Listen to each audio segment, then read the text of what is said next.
اس میں توازن برقرار رکھنے ہی نہیں پاتا. یعنی وہ میانہ روی کو ہمارے دین نے پسند کیا نا, لیکن وہ جب حریص ہو جائے گا کسی غلط چیز کو, اور سب سے بڑھ کر اگر وہ مال کا حریص ہو گیا تو اس میں ہوتا کیا ہے کہ پھر وہ اس کے اندر لالچ اتنی بڑھتی ہے کہ وہ اپنی زندگی تو تباہ کرتا ہے لیکن اپنے ارد گرد والوں کی بھی تباہ کرتا ہے. میں نے پہلے سوال میں بھی یہی بتایا تھا کہ جب انسان اس جہاں سے چلا جاتا ہے نا تو اپنے لیے تو وہ تباہی یہ کر گیا کہ سب کچھ جمع کر کے چھوڑ کے چلا گیا, اور پھر بعد میں بھی اس کے اوپر اثرات کیا آ رہے ہیں کہ اس کی اولاد یا اس کے چاہنے والوں نے اگر اسے کسی غلط مصرف میں استعمال کر دیا کیونکہ کمایا ہوا اس شخص کا تھا تو وبال بھی اس شخص کو اٹھانا پڑے گا. اب اگر ہم دیکھیں تو ہمیں پتہ چلتا ہے ہمارا جو دین اسلام ہے, ہماری جو معاشرت ہے, آقا علیہ الصلوۃ والسلام فرماتے ہیں کہ اگر ابن آدم کو 2 وادیاں بھی بھر کر دے دی جائیں پھر وہ کہے گا تیسری وادی کی ہرس کرے گا, آخر کار اس کا پیٹ قبر کی مٹی ہی بھرے گی. تو یہ دیکھیں کہ ہماری تو شریعت ہمیں بتا رہی ہے نا کہ ہرس اگر پیدا ہو جائے رتی برابر بھی تو وہ تو ختم نہیں ہو سکتی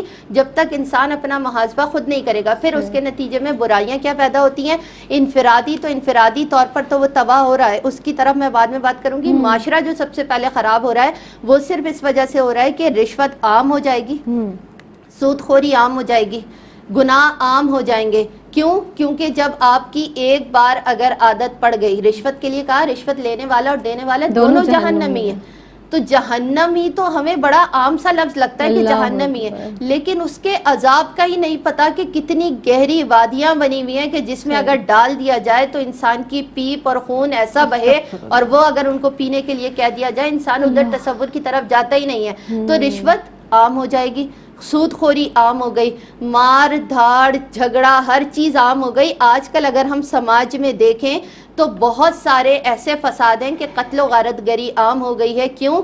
کیونکہ فلاں نے اگر ہمارے یہ کام پورا نہیں کیا تو اس کو مار کے اس کی جگہ پر جاؤ اور وہ کام پورا کرا کے واپس آ جاؤ. کتنے ہم دیکھتے ہیں کہ اپنے گھریلو سطح پر بھی اس تمام وجوہات کی وجہ سے جائیداد کے کتنے جھگڑے. کیوں؟ کیونکہ انسان حریص ہو گیا ہے مال کا, کہ جب ہمارے پاس, اور انسان یہ سوچتا ہے کہ اگر اس کے پاس یہ مال والی چیز نہیں ہوگی تو اس کے کوئی کام نہیں ہو سکتے. حالانکہ یہ انسان کی ضرورت ہے مال, لیکن اللہ رب العزت جو قادر مطلق ہے ہم نے اس پر توکل ہی چھوڑ دی, اس کے سپرد کرنا ہی چیزیں چھوڑ دیں, تو ہمارے لیے تو وبال ہی وبال آ رہا ہے. کیونکہ ہم یہ کہتے ہیں کہ ہمیں تو نعوذ باللہ لوگوں نے یہ سمجھ لیا, آقا علیہ الصلوۃ والسلام کی شریعت سے ہٹ گئے کہ یہ دنیا دائمی ہے. یہ دنیا دائمی نہیں ہے, انسان فانی ہے, فنا ہو جانے والا, وہ چلا جائے گا ایک دن اس جہاں سے. لیکن اگر ہم نے آخرت کو پڑھا ہو تو ہمیں پتا ہونا کہ اس جہاں میں رہتے ہوئے ہمیں کس کام کو کس وقت پہ کرنا ہے. انسان اگر میانہ روی کی طرف آ جائے تو یہ ہرس کی جو تباہ کاریاں ہیں نا یہ آہستہ آہستہ ختم ہو سکتی ہیں. اور یہ سب سے پہلے انسان ہر دوسرے شخص کو کہتا ہے کہ فلاں شخص برا ہے. فلاں شخص برا نہیں ہے, انسان کی اپنے اندر برائی ہے. انفرادی طور پر وہ اپنے آپ کو سدھارنا شروع کر دے. اگر وہ زندگی میں, کیونکہ توبہ کا دروازہ کبھی بند نہیں ہوتا, اگر اس نے کبھی زندگی میں رشوت لیے, کبھی کسی کو قرض دیا, اس کے ساتھ سود لے لیا, تو اللہ رب العزت سے توبہ اور استغفار کرے. جس شخص کو جانتا ہے, جس سے لی ہے, اس کو واپس کرنے کا روادار ہے تو اس کو واپس کرے اور رب سے توبہ کرے. وہ توبہ کا دروازہ کھولے ہوئے وہ ہدایت دیتا ہے بندوں کو, بندے مانگنے والے ہوں تو پھر یہ انفرادی شخصیت جو تباہ ہوتی ہے پھر وہ اتنی پروان چڑھتی ہے کہ اس کی وجہ سے ہدایت پھیلتی ہے, تو اور لوگ اس کے چاہنے والے, اس کے گھر والے اس کو دیکھ کر نیکی کی طرف رغبت حاصل کرتے ہیں. تو لہٰذا ہمیں کوشش کرنی چاہیے کہ جتنے بھی ہمارے اندر ٹوٹ پھوٹ مچی ہوئی ہے اس کو سنواریں گے تو معاشرہ سنورنے کی طرف آ جائے گا. اور ٹوٹ پھوٹ ہمارے اندر ہونی چاہیے, اور یہ پازیٹیو ہو تو بہت زیادہ ضروری ہے. اور یہ جو ٹوٹ پھوٹ ہے اس کے بعد جب انسان کھڑا ہوتا ہے تو ایک نئے جذبے کے ساتھ ابھرتا ہے, نئے جذبے کے ساتھ اٹھتا ہے. اور یہ ایک مومن کی پہچان ہے کہ جب وہ اداس ہوتا ہے, وہ کہیں ناکام ہوتا ہے, تو پھر اللہ پر یقین کے ساتھ وہ اٹھتا ہے. ہرس کے حوالے سے جس طرح سے بات کی جا رہی ہے, مزید اس پر کلام کریں گے. بس ہم یہ ضرور جانیں گے کہ جب ہم کسی کو دنیا سے رخصت ہوتا دیکھتے ہیں تو شاید اس وقت ہم صرف اسی پر افسوس کر رہے ہوتے ہیں, ہمارے مائنڈ میں یہ نہیں ہوتا کہ ہمیں بھی اس دنیا سے اسی طرح سے رخصت ہو جانا ہے, تو ہم اپنے اعمال کی درستگی وہیں سے شروع کر دیں. ایک وقفہ لیتے ہیں, مزید کلام کریں گے, حاضر ہوتے ہیں وقفے کے بعد. السلام علیکم ورحمۃ اللہ وبرکاتہ۔ وقفے کے بعد ایک مرتبہ پھر آپ سب کا خیر مقدم ہے۔ مجھے جناب سیدہ زینب کہتے ہیں۔ ہمارے ساتھ مہمان شخصیات موجود ہیں، ڈاکٹر پروفیسر ناہید ابرار صاحبہ اور سعدیہ سعید صاحبہ تشریف فرما ہیں۔ ہرس کے حوالے سے آج ہم بات کر رہے ہیں، اور کاش اس ہرس کو ہم اپنے اندر سے نکال کر پھینک دیں اور اللہ پر توکل کریں کہ جس رب نے ہمیں پیدا کیا ہے وہی ہمارے ہر کام کرنے والا ہے، وہی ہمیں سب کچھ دینے والا ہے۔ ڈاکٹر صاحبہ ہمارے ساتھ موجود ہے۔ ڈاکٹر صاحبہ، اب جس طرح سے ہم ہرس کی بات کر رہے ہیں ابتدائی وقت سے ہی، یہ ایک بظاہر منفی رویہ ہے، لیکن اس کے ساتھ ساتھ یہ مثبت بھی ہو سکتا ہے۔ میں چاہوں گی اس کے جو مثبت اثرات ہیں یا مثبت بات ہے وہ کس طرح ہو سکتا ہے یہ بھی بتائیے گا، اور کون سی جو ہرس ہے وہ باعث ثواب بھی ہو سکتی ہے۔ دیکھیے زینب، رویے دو قسم کے ہوتے ہیں، ایک منفی رویہ اور ایک مثبت رویہ۔ ہمیشہ منفی رویے کے پیچھے انسان کے معاشی، معاشرتی اور سماجی حالات کار فرما ہوتے ہیں، جس کی وجہ سے وہ احساس کمتری کا شکار ہو جاتا ہے۔ مثال کے طور پر ماں باپ میں سے کسی ایک کا نہ ہونا یا ماں باپ میں ناچاہتے ہو جانا، دن رات یہ ہوس رکھنا کہ ہم راتوں رات امیر بن جائیں، ہمارے پاس راتوں رات دولت آ جائے اور لوگ ہمیں عزت کی نگاہ سے دیکھیں۔ ایک بار کہ انسان بری صحبت کا جب شکار ہوتا ہے، بری صحبت میں بیٹھتا ہے تو اس کا ذہن خلل کا شکار ہو جاتا ہے، وہ ہمیشہ مثبت پہلو کے بجائے ہر چیز کا منفی پہلو ڈھونڈتا ہے۔ جب ہم حالات کا جائزہ لیں تو زینب ہم دیکھتے ہیں کہ شراب پینے والا ہمیشہ شراب پینے والوں کے ساتھ خوش رہتا ہے، رشوت دینے والا اور رشوت لینے والوں میں خوب بنتی ہے، چوری کرنے والا ہمیشہ چور کے ساتھ خوش رہتا ہے، کہ اپنی صحبت انسان کی ہوتی ہے۔ لیکن اب آیا مسئلہ ہے کہ ان رویوں کو کیسے مثبت بنایا جائے، تو ان کی اخلاقی تربیت کر کے، ان کو نماز کا عادی بنا کر، ان کو اچھی صحبت اختیار کرنے کا کہہ کے، نیکی کے کاموں میں زیادہ سے زیادہ ان کو شریک کر کے، پھر دیکھیں کہ آپ والدین کا بھی فرض ہے، اساتذہ کا بھی فرض ہے، بزرگوں کا بھی فرض ہے کہ ان کے سامنے اصلاحی پروگرام رکھیں، ہر چیز کا اصلاحی پہلو رکھیں۔ جیسے بچوں کو جب ہم پرورش کرتے ہیں تو منفی رویہ بھی ہوتا ہے، مثبت رویہ بھی ہوتا ہے، لیکن والدین کی خواہش ہوتی ہے کہ بچوں کے سامنے ہر چیز کا اچھا پہلو پیش کیا جائے، اچھی بات اس کے سامنے پیش کی جائے، اصلاحی پروگرام زندگی گزارنے کا اس کے سامنے رکھا جائے، اور گناہوں سے بچنے کے لیے اور گناہوں کے عذاب کے متعلق انہیں زیادہ سے زیادہ آگاہی دی جائے۔ دیکھیے ہرس اچھی بھی ہوتی ہے اور ہرس بری بھی ہوتی ہے، مگر آیا اس کا دار و مدار اس چیز پر ہے کہ آیا ہم کس شے کی ہرس کر رہے ہیں۔ جیسے نیکی کی وہ کام جن سے اللہ کی رضا و خوشنودی حاصل کرنے کے لیے ہم کریں، اور جن کی یہ خوشخبری ہے کہ ہم اچھے کام کریں گے تو جنت میں جائیں گے، نماز، روزہ، حج، زکوٰۃ، صدقہ، خیرات، تو یہ ہرس محمود کہلاتی ہے۔ اور دیکھیے ہرس بری بھی ہوتی ہے، غیبت کرنا، چوری کرنا، عیب جوئی کرنا، کسی کا دل دکھانا، کسی کے مال پر قبضہ کر لینا، تو یہ ہرس سے مذموم ہوتی ہے۔ اب یہ بتائیے، اب سوال یہ ہے کہ ان کو ہم کیسے مثبت بنا سکتے ہیں، ان منفی رویوں کو ہم کیسے مثبت بنا سکتے ہیں؟ تو کسی کے آنسو کا ساتھ دے کر، کسی کی مسکراہٹ کا ساتھ دے کر، ایک میٹھا بول بول کر، کسی سے خندہ پیشانی سے مل کر، کسی کے کام آ کر، کسی کی دلجوئی کر کے، کسی کی مصیبت حل کر کے، اللہ کی رضا اور خوشنودی والے کام کر کے، قرآن کی ایک آیت پڑھ کر، یہ تمام وہ کام ہیں جن سے ہم زیادہ ثواب حاصل کر سکتے ہیں۔ اسی لیے کہا جاتا ہے کہ کسی بھی نیکی کو حقیر مت سمجھو، تمہاری چھوٹی سی نیکی بھی تمہاری نجات کا باعث ہو سکتی ہے۔ سبحان اللہ۔ اب جس طرح سے ہم نے کتب سیرت میں پڑھا کہ صحابہ رضوان اللہ علیہ مجمعین بھی ایک دوسرے سے نیکیوں پر سبقت لے جانے کی کوشش کیا کرتے تھے، اور فرمایا کرتے تھے کہ ایک دوسرے سے کس طرح سے بڑھ کر آگے بڑھ کر نیکیاں کی جائیں۔ سعدیہ آپ کی جانب بڑھوں گی، علاج کی بات کر لیتے ہیں۔ اب ہرس کے حوالے سے بات ہو رہی ہے، کس طرح چھٹکارا حاصل کر لیں اگر کوئی بہت زیادہ حریص ہو گیا ہے، تو کس طرح اس مرض سے چھٹکارا حاصل کیا جا سکتا ہے؟ کیا علاج ہے، کیا تدابیر ہے، احتیاطی تدابیر آپ بتائیں گی، فرمائیے گا۔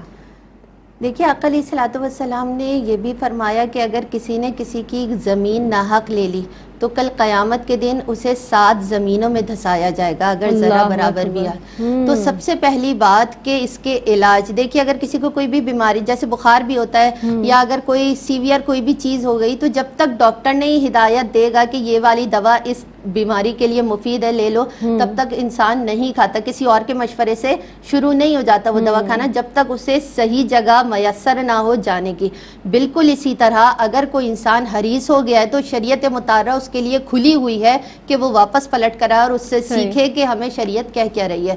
سب سے پہلا جو میں پوائنٹ بیان کروں گی یہاں پر کہ علاج کیسے ممکن ہے، وہ خوف خدا سب سے پہلے اپنے اندر پیدا کرے. سبحان اللہ. یعنی کہ جو عذابات اس رب نے بتائیں کہ جب تم حریص ہو جاؤ گے اور ایسے بے باک ہو جاؤ گے، اگر کوئی جانور کھلا آپ چھوڑ دیں، کوئی خطرناک جانور ہو تو اس کا کیا ہے، وہ کیا کرے گا، وہ تباہی مچا کر آئے گا، لوگوں کا قتل کر کے آئے گا، لوگوں کو کھانے تک پہ چلا جائے گا.